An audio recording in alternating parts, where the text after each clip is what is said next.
Magandang araw mga kababayan. This is Dante Klink ang II, Chairperson of the Commission on Filipinos Overseas. The CFO is the government agency that helps Filipino immigrants prepare for a successful life overseas. Unlike other migrant-focused agencies, the CFO plays a unique role in strengthening the economic, cultural, and political ties between Filipinos overseas and the Philippines. Even before our kababayan leave for foreign lands, CFO equips immigrants with information and helps them easily integrate into their destination countries and prepares them to become successful ambassadors of Filipino culture and excellence. For us at the Commission on Filipinos Overseas, the global Filipino diaspora is an untapped resource beyond remittances, waiting to be unlocked for intellectual, cultural, and national growth. As we strengthen a fabric that connects the global Filipino community through various programs and initiatives, we transform the challenges of brain drain into opportunities of brain gain. The CFO seeks to nurture the strong sense of Filipino community across the globe, while also encouraging them to contribute to the nation's development. We thank Radyo Pilipinas for giving us this platform to the challenges and triumphs of migration and development. We hope that the global Pinoy will be made aware of the programs and services that empower them toward meaningful migration and pave the way to immigrant success. Tandaan, kabayan, para sa inyo ito, mabuhay ang bagong Pilipinas.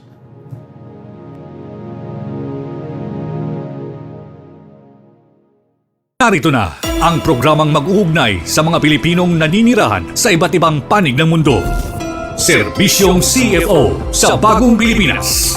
Serbisyong hatid ng Commission on Filipino Overseas at Radyo Pilipinas World Service. Ang programang magtatampok sa mga proyekto at serbisyo publiko upang mapalakas ang ugnayan ng milyong-milyong Pilipino sa kanilang bansang pinagmulan. Serbisyong CFO sa Bagong Pilipinas. Dito sa Radyo Pilipinas World Service. Tinig ng bayan, lakas ng katotohanan. Himpapawid na may layuning paglingkuran ang sambayanan. Sa bawat kwento, may diwa ng serbisyo. At sa bawat balita, may puso at paninindigan. Ito ang Serbisyong CFO sa Bagong Pilipinas. Nandito na ang mga mahahalagang balita at anunsyo mula sa Commission on Filipinos Overseas. Balitang CFO. Balitang CFO. Dito lamang sa Radyo Pilipinas World Service. Magandang araw, Luzon, Visayas at Mindanao. At magandang araw po muli sa lahat ng Pilipino saan man sa mundo.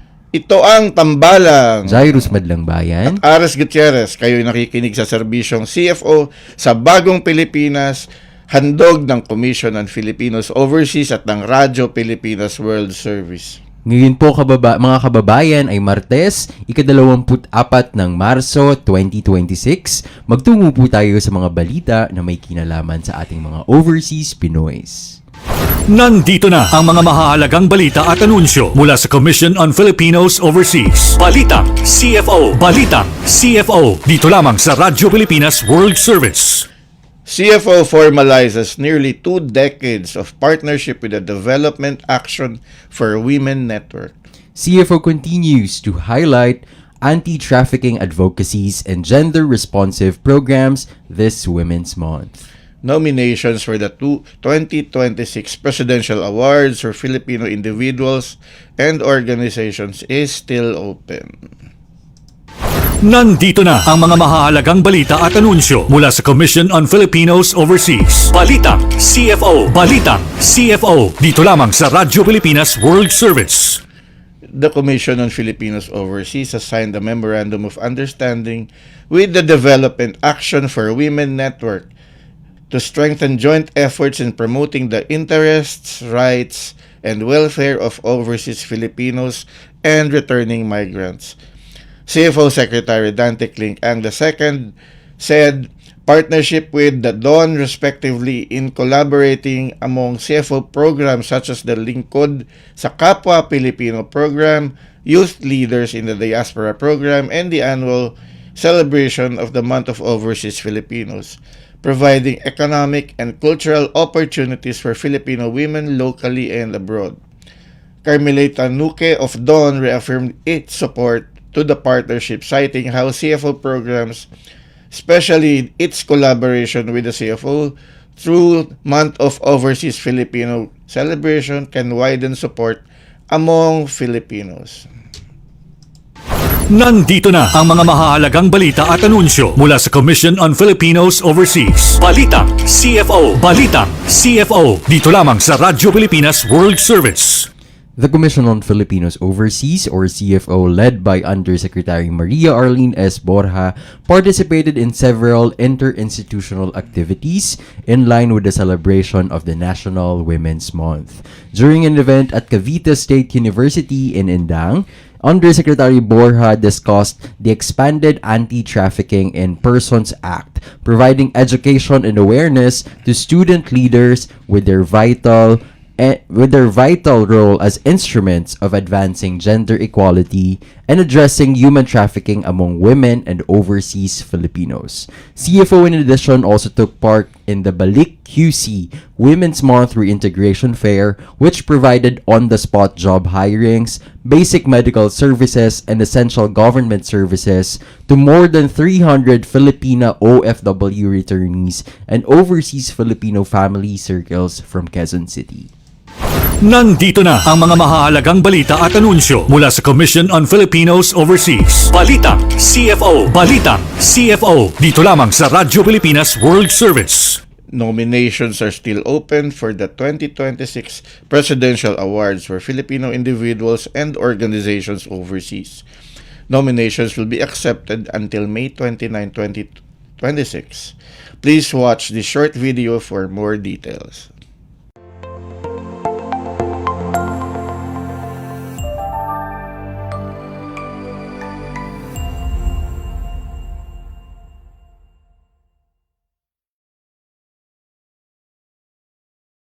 From every corner of the world, the Filipino spirit shines through compassion, excellence, and service. Wherever they may be, our kababayans continue to bring honor to the nation. The Presidential Awards for Filipino Individuals and Organizations Overseas, or PAFIO, celebrates the extraordinary contributions of Filipinos abroad and international partners whose contributions transcend borders and uplift the Filipino spirit.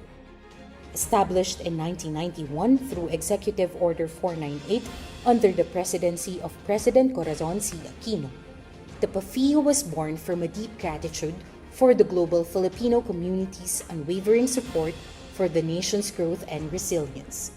From this vision grew a platform that honors excellence, service, and global solidarity in many different forms. The PAFIO honors contributions across 4 distinct categories, each celebrating different facets of excellence and service. The Banaag Award recognizes collective action that uplifts Filipino communities abroad, emphasizing the power of collaboration and support. The Pamana ng Pilipino Award acknowledges individual excellence and distinction in various fields, highlighting the remarkable achievements of Filipinos worldwide. The Lingkod sa Kapwa Pilipino, or Linkapil Award, honors those who give back through humanitarian efforts and nation building, showcasing the spirit of giving and dedication to the Philippines' progress. Lastly, the Kaanib ng Bayan Award recognizes foreign partners who have gone above and beyond in championing the Filipino cause, underscoring the importance of global collaboration. Since 1991, 555 individuals and organizations from 55 countries and territories were conferred with PAFIO by 7 presidents. Their achievements remind us that the Filipino spirit transcends borders, making an indelible mark on the world stage. This 2026, the search continues. The Commission on Filipinos Overseas invites nominations for the next presidential awardees, individuals and organizations whose achievements and service continue to inspire the world. Nominations open on December 11, 2025 and close on May 29, 2026. Beyond the milestones and figures of the PAFIO are the real hearts behind the mission, the men and women whose service embody the true spirit of the presidential awards.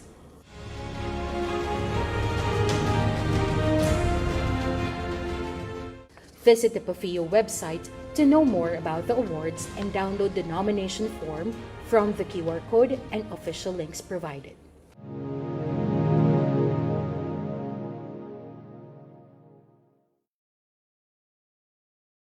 Jairus, Yes, sir. mahilig ka bang magbasa ng mga rom-com or fantasy novels? Ako po, Sir Ares, mas leaning po ako dun sa mga non-fiction. Yung mga nagagamit po sa, yung mga academic po. No? Halata naman po sa itsura ko, sir.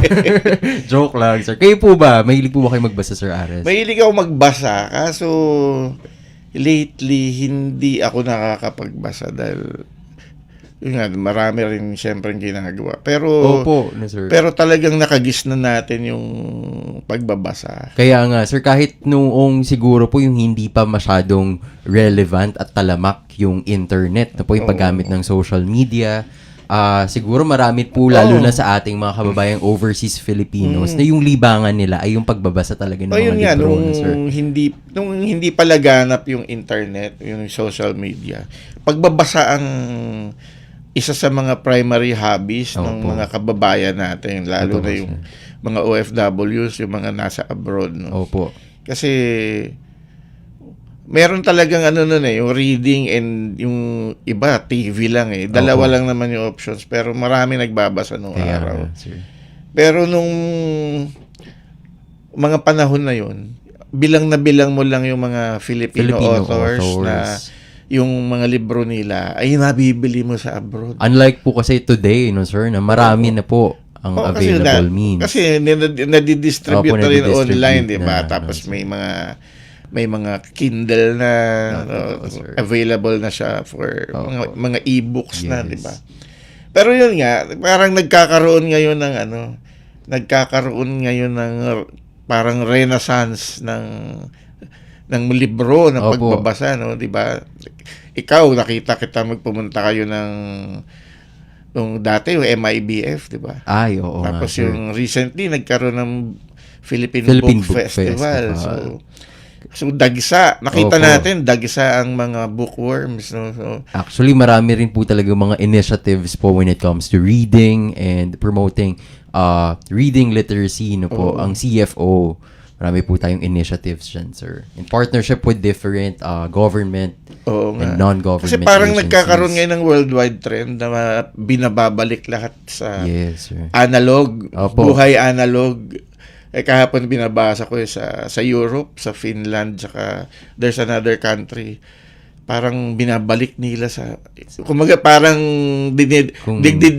digital detox. Opo. So, yun talagang physical books na yung binabasa. Opo, sir. So, ganyan ang usapan natin. Sigurado matutuwa yung mga tagapakinig natin, lalo na yung mga mahihilig sa libro, no? Opo. Dahil sigurado kung magiging interesante ka dito, Jairus. Yes po. Dahil isa siyang 2-time Palangka awardee, yung ating guest, Mm. na tumatalakay siya ng mga tungkol sa kasaysayan, mga identity ng nating mga Pilipino. Nag-aral din siya nagmaster siya ng creative writing sa UP Diliman. So malamang nagkikita sila doon nung aking anak na Opo. nasa creative writing din sa UP. Siya rin ang executive editor ng Summit Books. Okay, sir. Napaka-experienced po ng ating guest for today. Isa po siyang author and writer, no, sir? I-welcome na po natin. Huwag na po nating patagalin pa, Sir Ares. Sa serbisyong CFO, ang ating ipinagmamalaking Pinay author na si Miss Mika De Leon. Hello po, Miss Mika. Hello, ma'am. Hello. Ayun po. Kamusta po kayo dyan, Miss Mika? Okay lang. Okay lang. Opo. Miss Mika, wag na po natin sigurong patagalin pa ang ating introduction po sa inyo, no? Dahil kilala din po namin kayo sa CFO ni Sir Ares po as a very well-known author. Siguro marami din po sa ating tagapakinig ngayong araw ay mga fans po ninyo, no po? At siguro po kilala po nila kayo, kilala po namin kayo sa pagiging SUNY, no? Yung inyong mga yung inyong mga akda, yung mga Sunni rom-coms at even yung mga science fiction fantasies nyo po.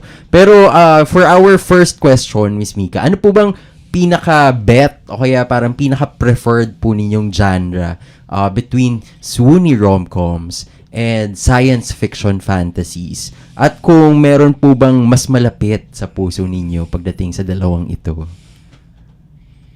Actually, ang hirap ng tanong na yan because parang pinapili mo kung ano sa mga anak ko yung paborito. Pero the thing is, ang writing process ko kasi is, hindi ako nagsisimula ng isang project na isipin ko, ito yung genre na gusto kong gawin, so yun yung susulat ko.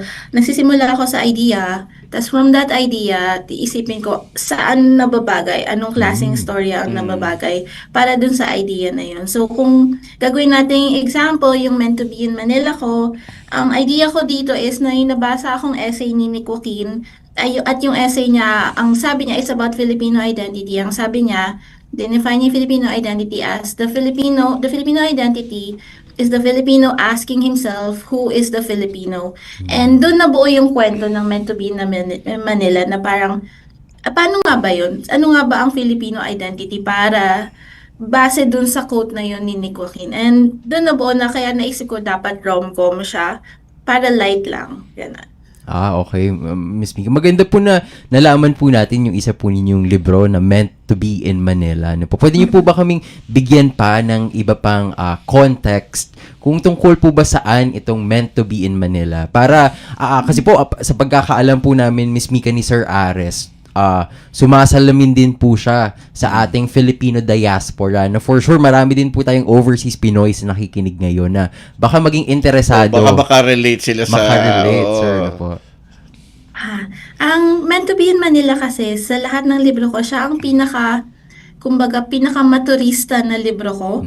Kasi siya mismo, ang librong to, in-explore niya yung buong Manila. Nagpunta siya sa kunyari sa National Museum, nagpunta sila sa Rizal Park, and habang nagde-date silang dalawa, nagtuturo yung isang character about sa history ng Philippines. Yung two characters kasi, yung babae, si Sofia, siya ay history teacher na very entrenched sa Filipino tradition dahil yung family niya very traditional Filipino family sila na yung namamanhikan, nag-Filipiniana, pag nagkinakasal, tapos very traditional family. On the other side po ay si Rafal naman po. Si Rafal ay Filipino-Canadian po siya na lumaki at pinanganak sa Canada and napakagutom po niya para sa tradition ng Filipino. And isa sa naging parang dream niya is maging kasali sa pamilya ng isang malaking Filipino family. And kaya rin siya bumalik ng Pilipinas kahit wala siyang roots na din, wala na siyang family there. Gusto niyang malaman kung sino siya and saan siya nanggaling. And yun yung parang naging contrast na naisip ko para sa libro na to, na parang si Rafal, Filipino nga siya pero wala siyang roots. Pero si Sofia naman is sobrang Filipino pero feeling niya parang disconnected siya sa Filipino-ness niya. And yun na doon nagbanggaan kumbaga yung mga tema nilang dalawa. Parang ganun yung ina-address ng project ng CFO. Ng CFO, yung youth lead, leaders diba? in the diaspora. Kasi yung mga maraming third, second generation, second and third generation na Filipinos, no? Na ang tinatanong nila ngayon sino ba ako as a Pilipino? Opo. Kasi parang nabura, no? Nung nandun sila lumaki sa abroad. So parang ganun yung character ni Rafal. Ni Rafal. Opo. Ang ganda nga sir, no po, kasi ayun nga po, just like what we've heard po with Miss Mika's sharing. Naaalala ko po yung ULEAD program Oo talaga nga, ng yun din CFO. pumasok sa isip ko, yung ULEAD. Kasi hindi naman po talaga nakapagtataka sir sa ating Filipino youth in the overseas na marami po talaga na unfortunately hindi po sila knowledgeable and maalam sa Filipino culture. Pero gusto po nila, no? Kumbaga, gusto nila explore. Gusto nilang i-trace yung kanilang roots. Ma'am Mika, yung yung may anong feedback diyan sa inyo diyan sa libro ninyo na yan, na especially from the diaspora, anong feedback nang natanggap ninyo? From local, syempre pinaka-importante sa akin bilang romance author ay kinikilig sila and gusto nila na may Filipino history sila from there. Pero from abroad, sobrang ang cool na nagiging gateway siya para sa makita nila kung ano yung itsura ng Philippines, ano yung itsura ng buhay sa Pilipinas mula sa libro ko. So, yun yung parang kung galing man sa diaspora, yung mga nakukuha kong comments, reviews galing sa mga readers there is that gusto nila nagiging parang gateway siya. So, mayroon pa ba kayong ibang na isulat na along that line din, na diaspora-oriented? Yes. Actually, next year pa siya lalabas. Di ko alam kung pwede na yan. Next year pa siya lalabas. Ang title niya is Last Chance La Union. Yun naman, beach. So, Filipino, rin siya, very Filipino, examination din siya of Filipino identity. Opo. And yung isang character is a migrant din na, ito naman na pangasawa niya is Filipina. Yun yung partnership there.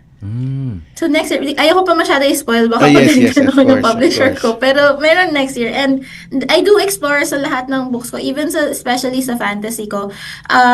Nag-explore talaga ako Filipino identity. I've been trying to define it or try to see kung ano ibig sabihin niya, what it means to be a Filipino. Kasi sa akin kasi sobrang vague nung pagka-define ni Nick Joaquin na parang ano ba talaga ibig sabihin nun? Hanggang ngayon, tinatanong pa rin ba natin kung sino tayo? And yun yung gusto ko sanang bigyan ng hulma, kahit sa isip ko lang or sa mga libro ko lang. Ano yan, ma'am? Yung ganyang, yung ganyang parang your mission. Ano yan? Ano ba yan? Personal experience ba yan na you're also questioning your being a Filipino? O ito ay reflection ng mga nakasalamuha mong mga tao bilang you're an editor of Summit Books, so marami kang nakakausap ng mga tao din. So reflection ba yan na parang may ganitong trend na hinahanap talaga yung Filipino identity? Yes, definitely. Kasi, I mean, let's take it this way. The way I tried to define yung Filipino identity was by, sa Meant to Be in Manila, was by showing how Manila metamorphosized from the beginning of time. So, from the beginning of our history, or kung saan tayo nagsimula. So, Opo. so before dumating yung mga Espanyol, prehistoric times, the Spanish era, American era, si Manila became this symbolic thing na nagde-define, nagpapakita sa atin kung paano tayo nagtra-transform over time eh. And ngayon, base sa lahat ng nangyayari now, and kung saan tayo papunta moving forward, hindi na, kung ano yung definition natin sa sarili natin bilang Filipino 10 years ago, 15 years ago, 20 years ago, 30 years, iba na siya. And yun yung tinatry ko i-capture every time. It's not a personal mission really, pero it's more of an effort to try to understand who I am and try to understand my country. Napakaganda po na nagiging avenue, nagiging vehicle po yung mga libro ni Miss Mika, no po. Hindi lang siya personal reflection ni Miss Mika. Kumbaga, naibabahagi din ito, lalo na sa overseas Pinoys, no. Kumbaga, ayun nga po yung sabi nga, Sir Aris, ni Miss Mika, na locally, yung perspective ng mga Pinoys, ng kanyang mga readers, kinikilig sila. Pero sa abroad, yung pananaw po ng ating mga taga-subaybay, mas nakikilala nila yung Filipino identity, yung Filipino culture. Jairus, napaisip ako bigla eh. Ang ganda ng strategy ni Miss Mika, no? Pasok ka muna, entry point mo, rom-com. Opo. Kikiligin ka. Kukuhanin po muna yung... And then, doon na, dinidiscuss na yung mga malalalim na parts totoo, ng ano. May balance eh, no, sir? Ma'am, napansin ko yung mga ganyang takbo ng kwento, maski sa mga movies sa Netflix, puro, di ba, mga rom-coms na nasa abroad sila. Ang naalala ko dyan, may isang movie na sa Faroe Island ba yun? Parang mga ganun Parang ganun yung nauuso Opo. ngayon, ma'am. Ganyan ba talagang trend ngayon, ma'am? Na nakikita nyo? Sa rom-com. I think kasi ang romance mismo as a genre, bilang best-selling genre of all time, siya combined sales niya ang combined sales ng mystery and horror, hindi pa rin niya mapapantayan ng sales ng romance. And I think si romance kasi evergreen eh. I think gusto lang talaga ng mga tao na maka-feel ng joy, ng love, ng romance, and yung assured na happy endings. Kasi with romance, sure ka na happy ending makukuha mo kahit anong pulutin mong romance, dark romance ba yan, o super duper light romance, laging happy ending makukuha mo eh. So I think evergreen si romance. Nagta-transform lang siya ang romance base kung paano mag-isip mga tao, ano yung pananaw nila sa relationships, sa Opo. gender power dynamics, sa love, and sa mga ganong aspeto ng buhay, especially sa buhay ng babae. Kasi ang romance kasi, even now na meron na tayong mga LGBT na romance, ang romance kasi has always been a very female-centric na genre. And natatrace niya the way females lived from kunyari sa time nila Jane Austen up to now, na parang nakikita natin kung paano nagka-transform yung buhay ng isang babae base sa kung paano na sila sinusulat or dinidepict sa romance. So, romance will always be evergreen, I think. So, ang mga Pilipino po talaga kasi very romantic na po. Kahit sa natin po yung sa mga teleserye cultures, hindi po talaga mawawala yung pag-iibigan po dyan, yung mga storya ng pag-ibig at pagmamahalan. Lalo na siguro kung napanood mo yung mga black and white na mga movies Dati, no, sir. nagkakantahan sa likod ng puno, nagliliw.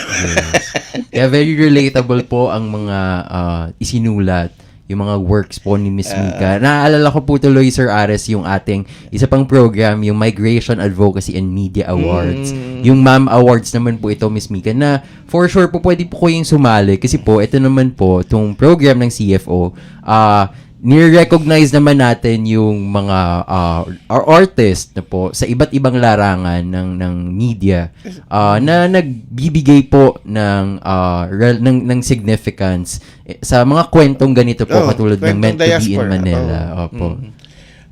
Miss Mika, nanalo kayo ng Palangka Award noong 2019 and 2022 doon sa mga essays nyo tungkol sa history, martial law, and Filipino identity. Opo. So, bilang isang fiction writer, bakit mahalaga sa iyo ang nagamitin din yung boses ng creative non-fiction para pag-usapan ng mga seryosong issue ng ating bansa? Kasi pag fiction, naka-filter siya sa mga katangong isip lang ng mga bagay. Pero pag creative non-fiction, you're dealing with the truth eh. Hindi mo siya pwedeng i-reshape base sa kung ano yung rules ng fiction. With creative non-fiction, I think importante siya dahil pinapakita niya sa atin kung ano man yung katotohanan and tinatry niyang i-proseso para sa atin para mas maintindihan natin mas mabuti ang isang perspective ukol sa isang bagay. Katulad ng ginawa ko sa isa sa mga essays ko sa nananalo ng Palangka is I try to define Filipino identity using mga theories on fiction na katulad nung The Hero's Journey, mga ganon. And I try to define it na parang paano ba tayo nabubuhay ngayon and is this the Filipino identity now? Just a side note, I have a book of creative nonfiction published by Summit Books. Ang tawag sa kanya, Some Days I Wish I Was a Cat. And sa buong librong ito, tungkol siya sa paano mabuhay bilang isang Pilipina na babae sa Pilipinas ngayon. So, importante siya para mag-shed ng light sa mga katotohanan ng buhay natin ngayon. Hindi ba yan pwede gawing required reading sa Sa Giants, mga schools, no, sir? Oo. Opo, importante talaga na ma-harness pa po, no, yung ating literacy, no po. Parang very interesting po yung i-share ni Miss Mika, yung Some Days I Wish I Was a Cat. Oo nga eh. No po, sir. Napaisip tuloy ako. Oo nga po, sir.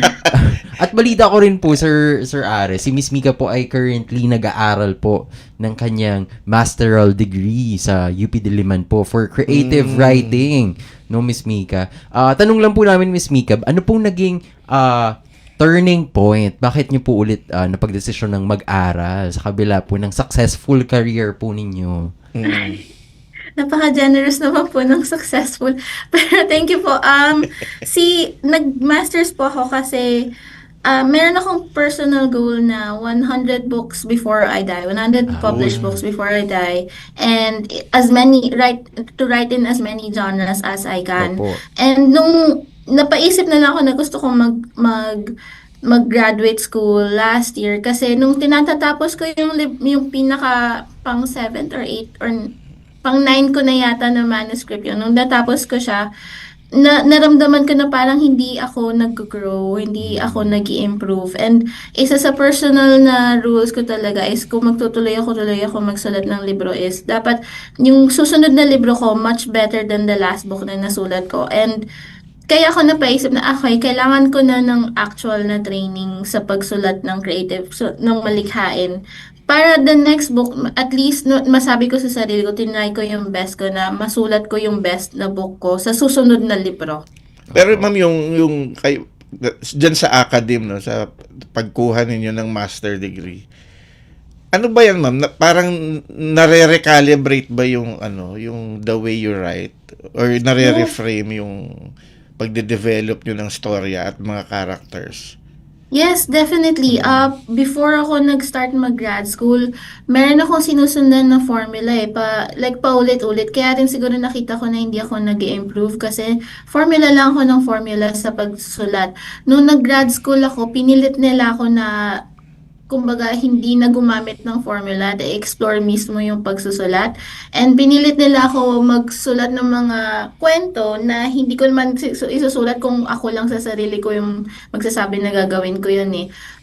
Definitely, marami akong natutunan. Nagbago yung writing process ko dahil sa grad school. Nagpupuyat ka rin ba, ma'am, pag nagsusulat ka? Ay, super. Halos di pa ako natutulog minsan. Opo. Kasi nare-relate ko doon sa anak ko. Opo, sir.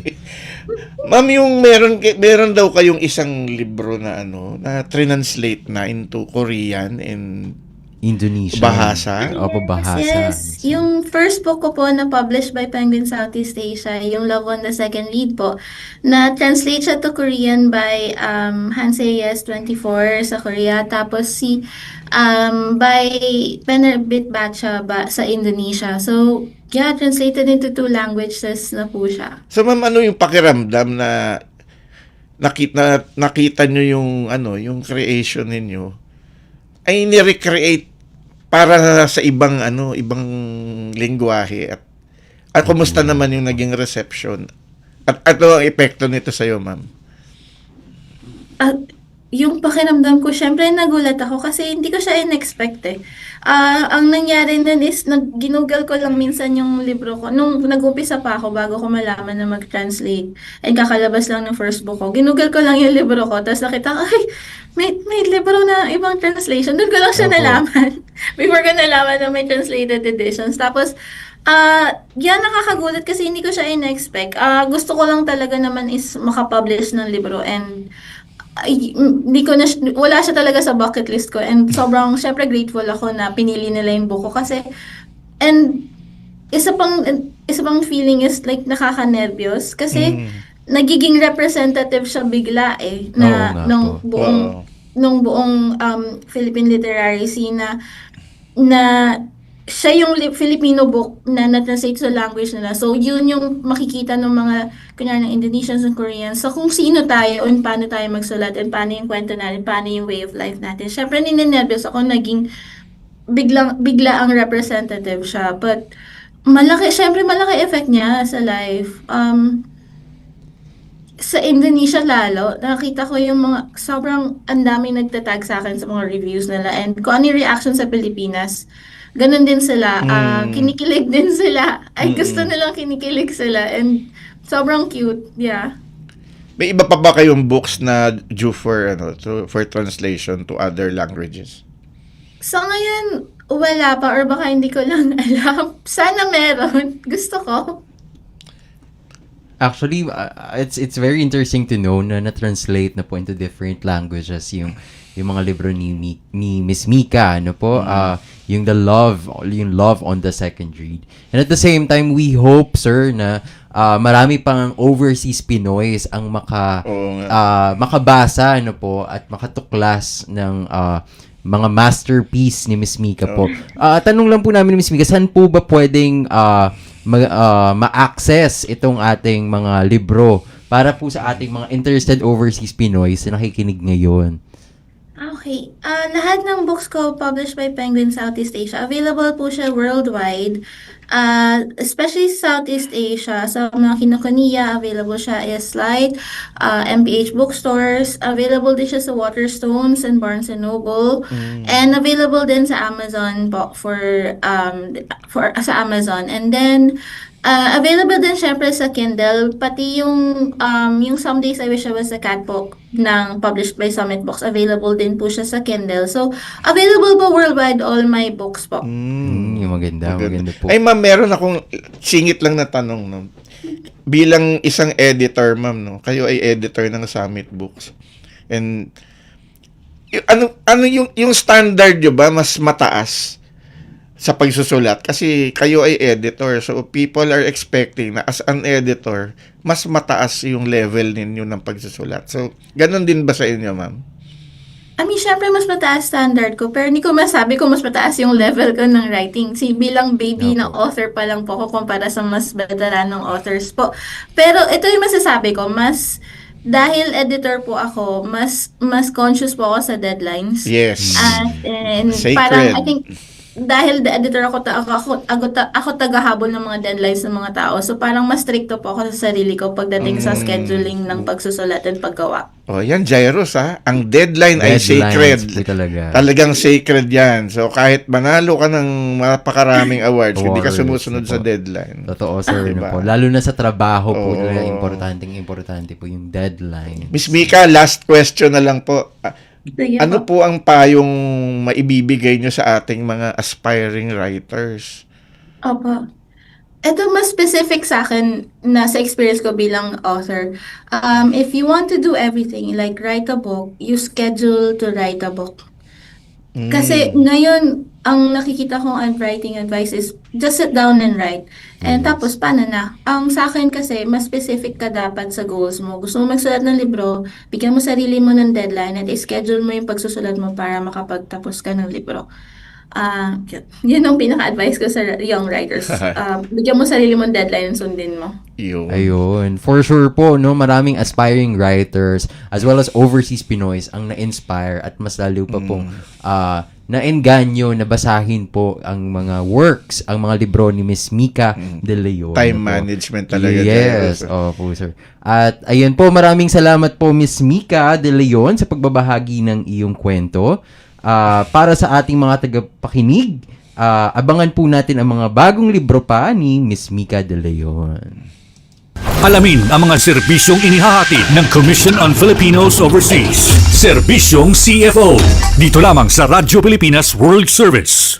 At nagdaan na naman po ang isang episode ng ating programang Serbisyong CFO sa Bagong Pilipinas.